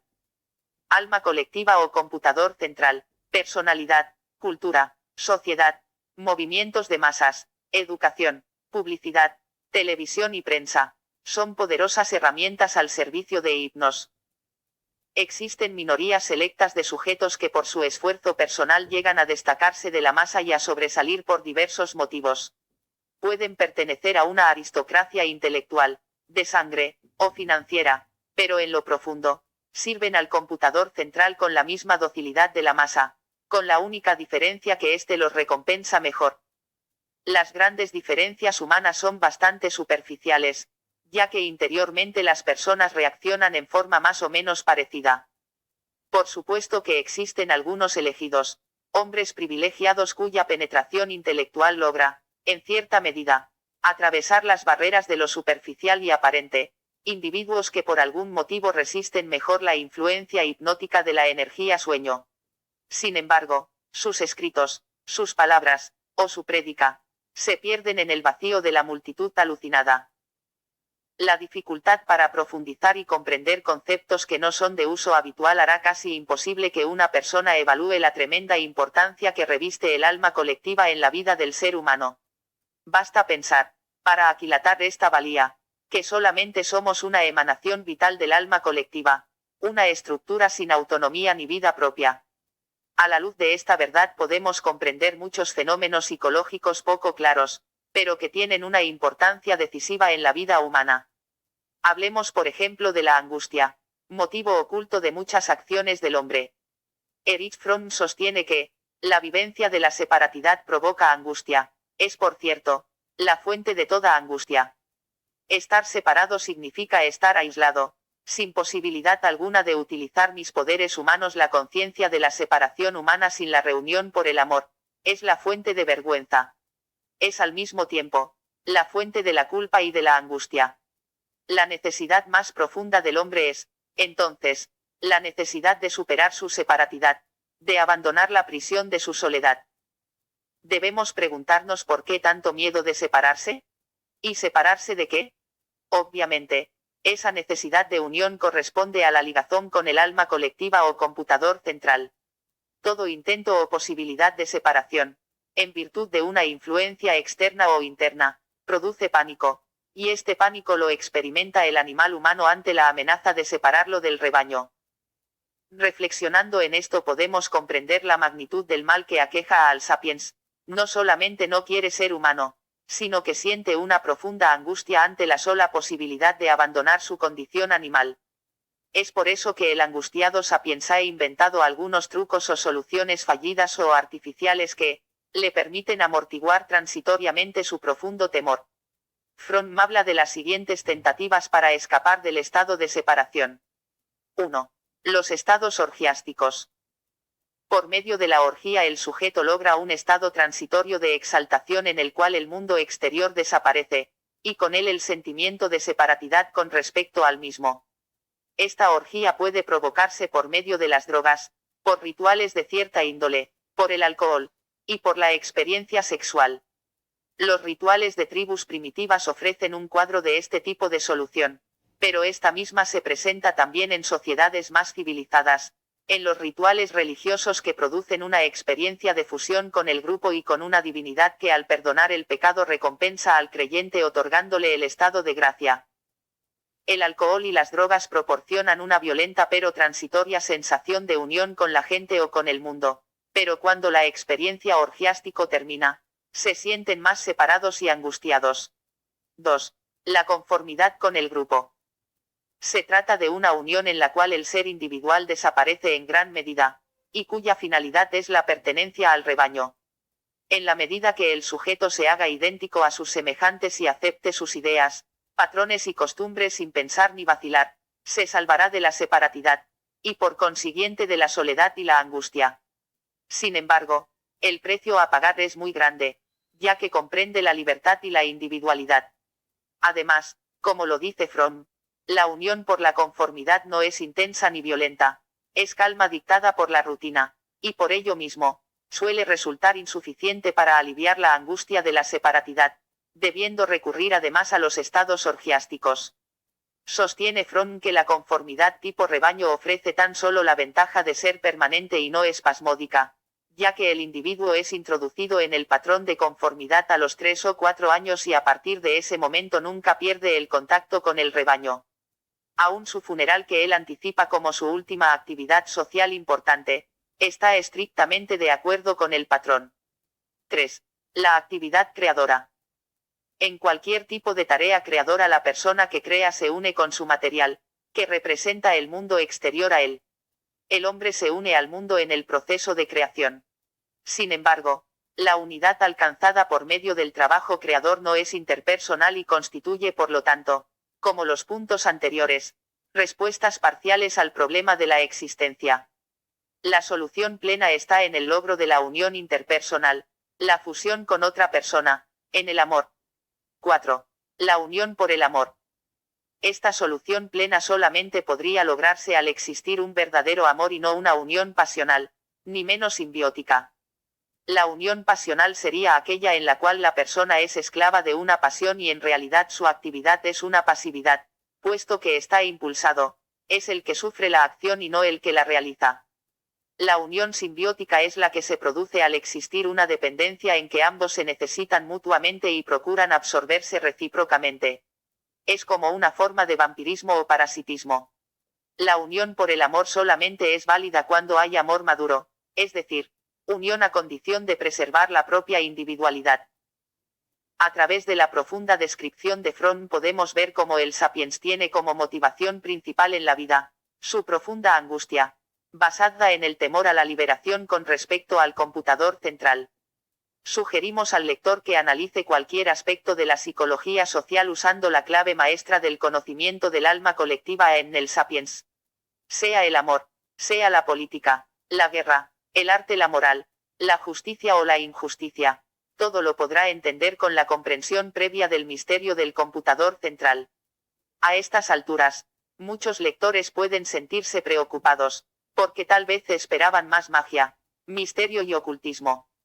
Deseaban quizá la revelación de fantásticos secretos que le permitirían desdoblarse con un simple abracadabra o alcanzar la clarividencia con la apertura del tercer ojo. Paciencia. El más impaciente y superficial es el que menos ve. Solamente el que intuye que las grandes verdades se encuentran en lo simple, puede llegar a ver bajo la superficie de las apariencias. La gente siempre busca lo complicado, creyendo encontrar una equivalencia entre complejidad y verdad. Si meditamos profundamente nos daremos cuenta que es mucho más difícil reparar en lo simple que en lo complejo. Lo simple se aparece tan desprovisto de atractivo que nadie se preocupa de estudiarlo o de esforzarse por penetrar la superficie. No obstante, La verdad está en lo simple, y es por eso que se afirma que la verdad está escrita en el libro abierto de la naturaleza. La verdad está botada por todas partes y nadie repara en ella. Es más difícil conocer lo que ya se conoce que aquello que se ignora. Lo conocido no llama la atención, y existe ya sobre ello una cantidad de prejuicios. Es por eso que el intelecto lo arrincona en el desván de lo insignificante e inservible, despreciando el profundo tesoro que puede encerrar. El misterio del ocultismo y la magia se basa en la comprensión de lo que es de todos conocido pero que nadie comprende. Es por eso que el vulgo anda tan perdido y desorientado al tratar de encontrar misteriosos maestros en la India, de dominar extrañas cualidades parapsicológicas, o de encontrar curiosos y desaparecidos manuscritos con los secretos mágicos. La palabra ocultismo no designa un conocimiento desconocido, sino una enseñanza que está oculta. Oculta por la tontería humana, por el snobismo, la superficialidad, la fantasía, y la falta de un estado de conciencia superior. Es por eso que muchas veces, al faltar el abracadabra, el estudiante se siente defraudado ya que él esperaba lo mágico, pero, ¿cuál es generalmente el concepto de lo mágico? Lo mágico es el alimento de la esperanza de los flojos, los cuales creen que basta aprender ciertos trucos o alcanzar ciertos poderes para poder alcanzar sin esfuerzo alguno, por arte de magia, la realización de todos sus deseos. Es decir, conciben el arte mágico como el ejercicio de lo arbitrario, en un procedimiento en el cual el mundo y la naturaleza estarían sometidos a los caprichos o arbitrarios deseos del hechicero. Desde ya, debemos desilusionarlos, porque lo arbitrario no existe en el universo, y de existir, provocaría la destrucción del cosmos. La gente le tiene horror al esfuerzo, y por lo tanto, lo mágico fácil tiene un atractivo extraordinario sobre los incautos. Parafraseando a Hermes Trismegisto podemos afirmar que como es arriba es abajo y que por lo tanto, tal como la obtención de algo físico o material demanda trabajo, tiempo, y esfuerzo, igual ocurre con lo hermético, arte en el cual, solamente después de un largo proceso iniciático, es posible recién comenzar a dar los primeros pasos. Sin embargo, no debemos tampoco olvidar que el esfuerzo va en relación a la importancia de la meta que perseguimos, y que no conocemos ninguna meta más alta y noble que la de llegar a convertirse en un verdadero ser humano de altas cualidades espirituales. Muchas personas identifican lo mágico con las dotes parapsicológicas, creyendo que la suprema meta del ocultismo consiste en desarrollar los poderes y se comprende el equívoco en virtud del completo desconocimiento que existe en lo que a ocultismo se refiere, cuyas metas espirituales no son ni temporales ni relativas, sino infinitas, eternas, y absolutas, trascendiendo la materia, el momento histórico, la vida y la muerte. ¿Ser cero no ser? Este tradicional interrogante planteado por Shakespeare es también uno de los elementos básicos en los que debe trabajar el estudiante de hermetismo. A primera vista, la pregunta parece el planteamiento previo a la decisión de vivir o morir, ya que a nadie se le puede ocurrir pensar que no es, desde el momento en que tiene una evidencia de existir, de verse a sí mismo, y de poseer un cuerpo material que ocupa un espacio. Cualquier persona normal que se pregunte a sí misma, ¿soy o no soy?, tendrá que responder afirmativamente. Sin embargo, el hermetismo afirma que el sapiens no es. ¿Cómo puede entenderse esto? Solo a través de una mayor precisión y profundidad en los conceptos. Es preciso, para esto, manejar dos triángulos filosóficos que son los siguientes. El sapiens posee un cuerpo físico, con una chispa divina o espíritu, y un yo psicológico o personalidad. Si nos preguntamos si fulano de tal es, y nos referimos al cuerpo y al yo psicológico, tendremos que responder afirmativamente. Si nos referimos en cambio al espíritu o yo superior, nuestra respuesta será negativa. Para comprender esto tenemos que darnos cuenta que hablamos de una persona, y este sujeto vive en el mundo material, en un cuerpo material. Este cuerpo se manifiesta plenamente, y esto es innegable, porque ocupa un espacio. El yo psicológico de este cuerpo también se manifiesta constantemente, tal vez no deja jamás de hacerlo y también tenemos una evidencia de esto. Sin embargo, el yo superior o el espíritu, a pesar de estar encarnado en la materia, vive una existencia propia en un mundo que le es afín. Este yo superior no se manifiesta ni en el cuerpo ni en el mundo concreto, y por lo tanto, no es en la realidad material del momento presente. Por cierto que para aquellas personas que no creen que exista un espíritu o el espíritu en el sapiens, esta explicación carecerá en absoluto de valor. A estos individuos les pediría que se formularan a sí mismos la siguiente pregunta: ¿quién soy yo? Ciertamente, no soy el cuerpo ni soy fulano de tal. ¿Seré acaso el pensador? ¿Quién soy yo?